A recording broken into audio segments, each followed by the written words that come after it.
Okay, I'll take a look at this later. So let's move on. So now we have the ability to create just based on the email, but we also need to be able to send out the mail, and I think we should use, so what we're going to use for this, we're going to use resend.com, and we're going to use resend.com, and we can get started. You can see their pricing and whatnot, but I already have a Resend account, and for the sake of the API keys that are inside that account, I won't be logging into my Resend account over the air. But I can show you,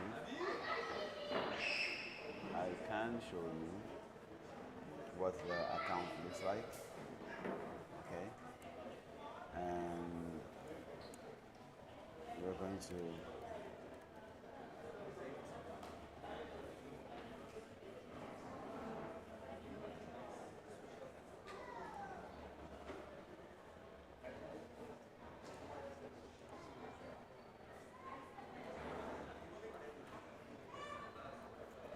show you what it looks like.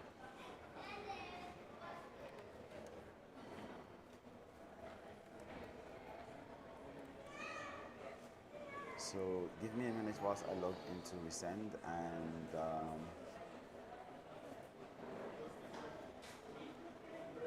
so this is what Resend looks like. Okay, you have emails, broadcasts, audiences, metrics, domains, logs, API keys, webhooks, and settings. Okay, so if you log into Resend, you will be able to add a domain. When you add a domain, you get an API key, and then you have to go into your DNS settings and validate and verify that you own the domain that you're talking about.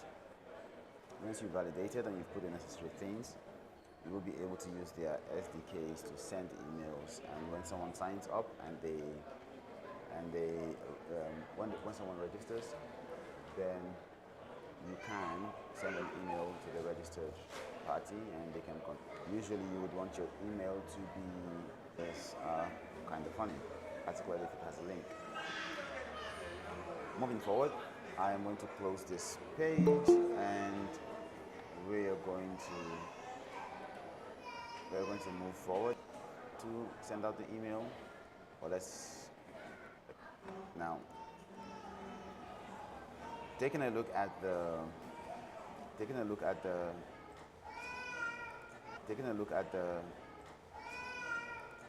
function that we have here. Okay, we have does the work of transforming our data from the native Python data types to a dictionary. Welcome, Sister Hulu. Super happy to have you on the call. Thank you for coming. It's been a very, very long time. I'm super excited when I saw you join the call. I appreciate it. Namaste. So the JSON8 function converts the data that we send out to JSON format, and the inspect that we just created uses Pedantic to perform data sanitization for the incoming data that we receive from the user. And we have two of such methods. We have inspect, which uses Pydantic, and we have expect, which uses JSON schema. But it's compiled JSON schema, so we compile it in the decorator before we actually use it. So it's compiled, and then when we return the wrapper, this is something that's called a closure, because the returned function references a variable that was defined outside of it, and by the time this is executed, this is closed within the executing context, and you compile outside and then use it later. So it's super fast, like 1 millisecond to 0.00 something to validate the data that comes in. So there are two ways to validate as we build out different functions of the API. Now, earlier during the process of while we're trying to break the record, that's before we broke the record, and now moving on to completing the product in the record time that has been set for us to do so. We talked about HTTP and how your browser actually sends a file that is something like this. And we also talked about how JWT or JSON Web Tokens are they're not encrypted, they're encoded. So whatever data you put inside your JWT, if you copy the JWT and you go to a website like JWT Decode, you will see whatever data has been put in the JWT. So it's not like it's encrypted, it's just encoded. So don't put sensitive data. The reason why JWTs are like they're used is because you can validate and say, I created, like you can see here, like the username is someone@someone.com, the destination is TVHS.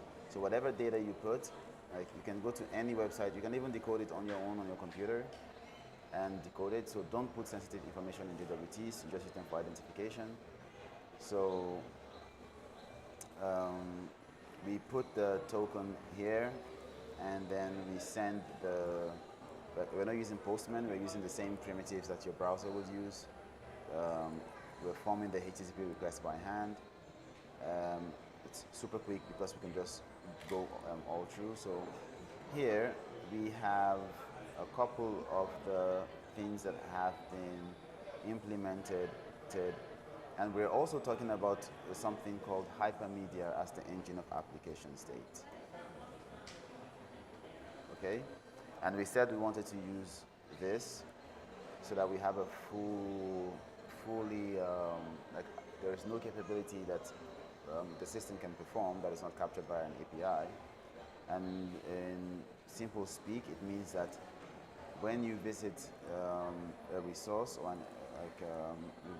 URL, you get the data that you wanted, and then you also get links that describe your API. So if a client were to visit your API, they know that if they want to perform a deposit, they'd go to this endpoint. If they wanted to perform a withdrawal, they go to this endpoint. If they wanted to perform transfers, they go to that endpoint. So the API doesn't just return value, it returns value and also returns a descriptive way for clients to engage and traverse and perform other functions as well. So we said we wanted to make sure that our API not only meets the requirement of being fully represented, that is every capability and feature is supported via the API, we also want to make sure that we leverage the semantics of RESTful design, and also our API is compliant with the whole hypermedia engine application state paradigm. Okay, so moving forward, one of the ways that we said we wanted to do that is using aspect-oriented engineering, or having different parts of our application handle different things and plug it in via decorators where needed. And we talked about how when you multiplex a route to a function, okay, so the route has to be matched before a function is called. And of course, you have ways to create some level of dynamism. So let's say if you have 100 customers, you're not going to create a page for 100 customers. You probably say app.get, and then you say customers, and then you say /ID, and then you'd give a string that was like a pathway to where the actual function you wanted to call was. And the web framework, that once the file or the module, it will find the function in it, and then whenever this URL matches, it would call that function automatically, and then pass in ID as a parameter so you can access it within the body of the function. Now, one of the ways that we can include hypermedia as the engine of application state is we want to say something like, hey, if someone visits our like if someone visits our web app, we don't want to go into every application and then every URL or every endpoint, and in every endpoint we say these are the associate endpoints that you have to consider, that maybe we have a way of instrumenting and recording that in a database somewhere. So we're going to set up a hook, and you can get a hook in the framework that we're using by saying .after or .before. So we can come here and we can say app.before, and we say before any route that starts with a V1 is called, then we want to run some hooks and authenticate, okay? And again, we use the same hooks.before to authenticate, and this assumes, of course, that you have a folder called hooks, a file called before, and in that file there's a function called authenticate, okay? So you have a folder called hooks, and it could also be that you have a folder called hooks, a subfolder called demihooks, and then a file called before, and then a function in that file called authenticate. It doesn't matter. Like, it's going to traverse as deep as it needs to go. Now, what's going to happen is that every single time a request comes in, if the request matches this pattern here, then this hook is going to be called. So you could potentially use this for authentication, but that would put you in a spot where there might be V1 hooks that you don't want to authenticate, and then the hook is like a catch-all, okay? So we want to use it for things instead, like where we want to add an aspect to something that has already happened, in this case point.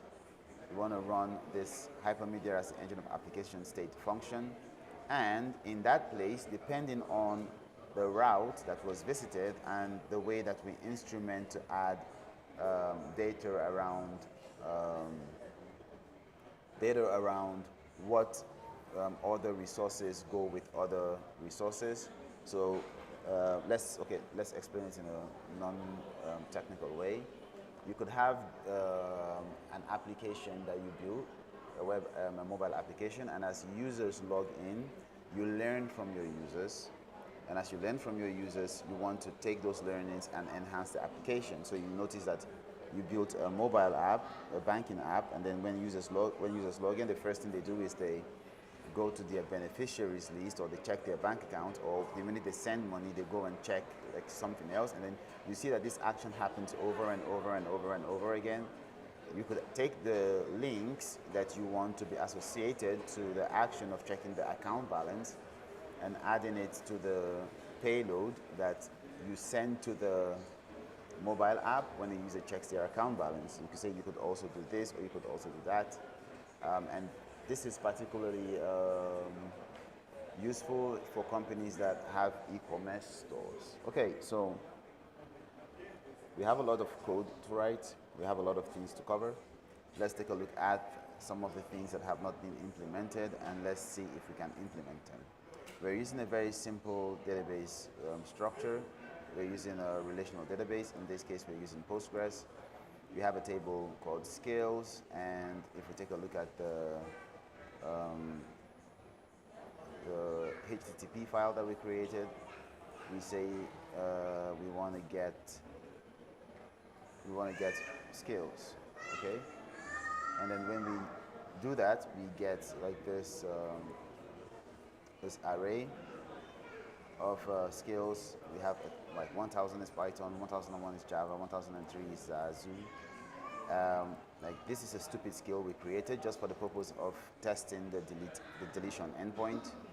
And the whole concept behind skills, okay, the whole concept behind skills, because of the connection pool is warm, the speed has reduced from 64 milliseconds to 4, is that the NGO can define specific skills, and it's only staff of the NGO that can define specific skills. So they can define Python, Java, carpentry, if you're a mason, a plumber, like the specific skills that are defined. And then as an individual, you can choose to donate some of the skills, like programming is a skill, for instance. And let's say that there is the need to build a school in a specific place in Nigeria, You can either ask people to give money, or you can collect the necessary skills. Like you can have people that have the skill of masonry donate some time. You can have a company donate some bags of cement if they manufacture cement, or you want to train people, or you want to bring doctors to perform some specific kind of surgery. Lufthansa could donate a couple of seats. Air Peace could donate a couple of seats. The Intercontinental could donate a couple of rooms. And then you'd fly people at a fraction of the cost that you would have if you wanted to ask, like, aggregate the money that is required to offer the same level of humanitarian support. So the whole idea behind the product that we're building, in this case, the Big Hands, is that we want to collect skills and collect services as opposed to collecting money. Of course, there is the concept of keeping the lights on, but the idea is that for a fraction of the cost that a regular NGO would take to deliver impact, you would deliver the same amount of impact. And chances are that if you told a company that manufactures cement to give you just 1,000 bags of cement, as opposed to giving you the cost of the cement after they've sold it on the market, they would rather give you the cement because it's cheaper for them to manufacture it than for them to give you the money to go buy it at the cost price on the market. Like there's some benefits to it, of course. So the goal is to build out this entire product and also teach programming and break the world record in the process. Fortunately, we've broken the world record at the 40-something hour mark, and now we're going on to complete the next challenge, which is to finish the product in a 100-hour time frame. Okay, so taking a look then and understanding the product that is being built, then maybe understanding the concept of saying something is a skill. Like, this is an internally instrumented table, basically means that this table will only be edited by the TBH staff, okay, the Big Hand staff, or TBHS.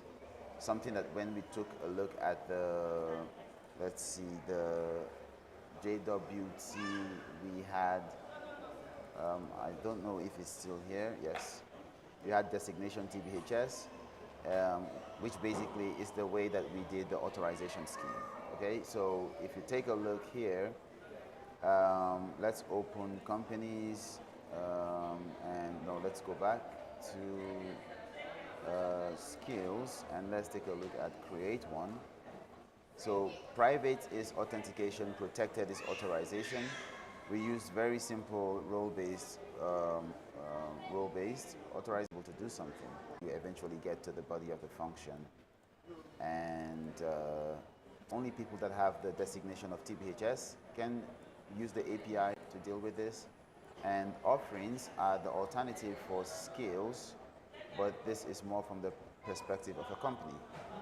So the company can subscribe to the offerings, okay? And then we have here companies, and taking a look real quickly, we have ID int primary key generated always as identity. That means this will always be generated by the database. You don't need to provide it.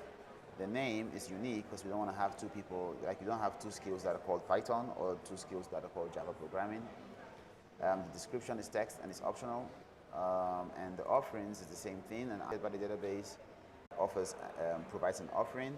The cost is more so that the internal TBH staff can sort, order, and perform some analytics on the different offerings that exist on the platform. So we're going to go very, very quickly because we're at the 62-hour mark, and that means we have like 40-something hours to go, which means there's a lot of engineering to be done, not just on the back end, but on the front end as well. So we're going to try to go very, very, very fast. So yes, for the offerings then that has been, and then coming down to the company, you have the ID of the company, which is always generated, the name that is not null, the phone, the address, the email, and the activity of, like, is the company active, and the timestamp when it was created. This should have been default current timestamp, but for some reason that was not done. We can go ahead and mutate it, I think, to add a default value. So then we have here the contact, and the idea behind the contact is that you can create a company, and that company can have like contacts. That is the responsible agents or the responsible people that TBHS, the Big Hat staff, would communicate with for any given company. So the contacts are tied to the company, and the individuals are like, it's basically anyone that wants to volunteer. So therefore, that relationship, that one contact, a company can have many contacts, and a contact can have only one company. We talked about it in the tutorial earlier, what a many-to-many and a many-to-one relationship was, and we gave some examples. And then you have the text of the contact, that is that's the email, that is the primary key, is the way we uniquely identify a contact, and then and it's not tied to a specific company. There might be problems with that, but yeah, when we get to that bridge, we'll cross it. Let's say, for instance, you have someone using, and that they use that personal Gmail as a point of contact for two different companies. Then we're going to get a conflict because we did not say unique with company or create like another unique before identifying a contact. We have the name of the contact, which is the full name of the contact. We have the phone number of the contact, the weight. I don't know why that is there. Why is that there? Can't remember. Okay. I remember. The weight is how, like the level of importance of their decision, like it's a percentage. So this should be a float. Their decision-making power, basically. I think maybe equity should be a better word to use. Yeah. I think that's one of the hardest things in software engineering is naming things. Okay, so then there's this description, and that is about it, which provides additional metadata. Then moving on, you have the many-to-many, which is the offering. Remember, we earlier when we took a look at the offering table, we said like this is created by TBHS, the Big Hand staff, and they're the ones that will decide what offerings are like desired. Like when we took a look here and we said we wanted to get all offerings. Did we do that? Get offerings, yes. And then we say cement donations. So they can decide like cement donations are an offering that we want to explore. So the many companies can, like, you can have 10 companies that are offering to provide cement. Okay, so there's like a many-to-many relationship that exists, and so there's an intermediate table that is needed. And then in this case, because we want one company to offer only once, the primary key is the combination of the offering and the company. So individuals are the volunteers, and if they are available or if they are blacklisted, columns, or in the case of the fields at the logic tier, that can only be added or controlled by TBHS or the Big Hand staff. Individual skills is the same thing. It's like the alternative to the company offering, and it is the same way. Like you had Java programming, you had the Zazu skill that we want to delete later, and maybe carpentry. So an individual can have many skills. So that also, so I can say I have like 50 skills. So we also don't want an individual to say he has the skill of carpentry 3 times. So here also the primary key is a combination of the individual and the skill. Now a campaign is a kind of intervention that is supposed to happen. So it has the ID, which is the primary key, and it's always generated as usual. It has a name, which is unique. across the table, the campaigns table. It has a description that provides additional context. It has a cost, which is should be a float, I think. And or we can also use the concept of using cents or kobos as the monetary value, and then using like a division by 100, so you perform all your financial calculations in the lowest monetary unit. There are some applications that make use of that. And then there is the start date of the campaign and the end date of the campaign.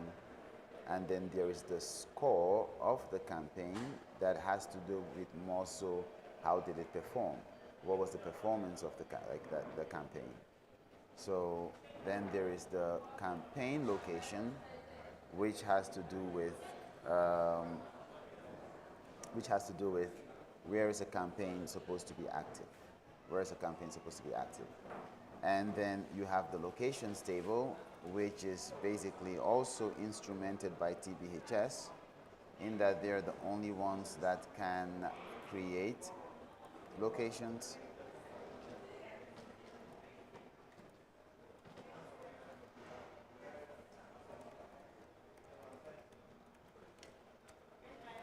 And then you have the TBHS, which is like a record of all the big hand staff. And then you have the locations TBHS, which is more so like what location is a specific the big hand staff located in, and it goes on to location individuals, location companies, and registrations, which could have been called profiles or personas. Ooh la la. I think I might need to stand up soon. I've been sitting down for a while.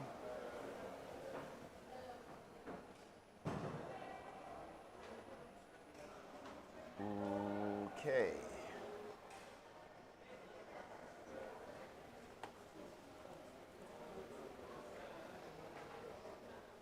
So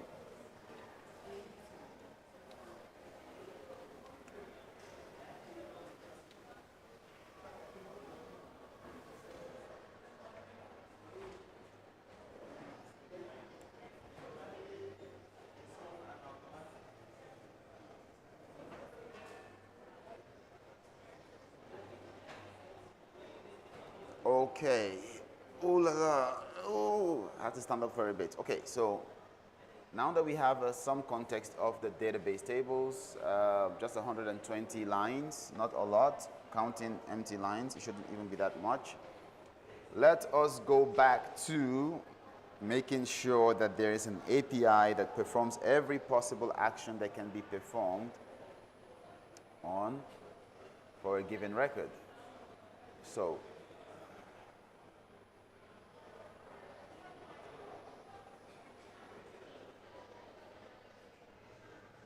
I am going to take a quick 10-minute break and come back. Let me stretch my legs. I think I sat down and I'm feeling a little bit muscle cramps. So I'll stretch for a bit and come back in 5 to 10 minutes. I thank you for the time, and I'll see you guys in a bit. If you have questions or you want me to touch on something again, please write it in the chat, and I will address it when I get back.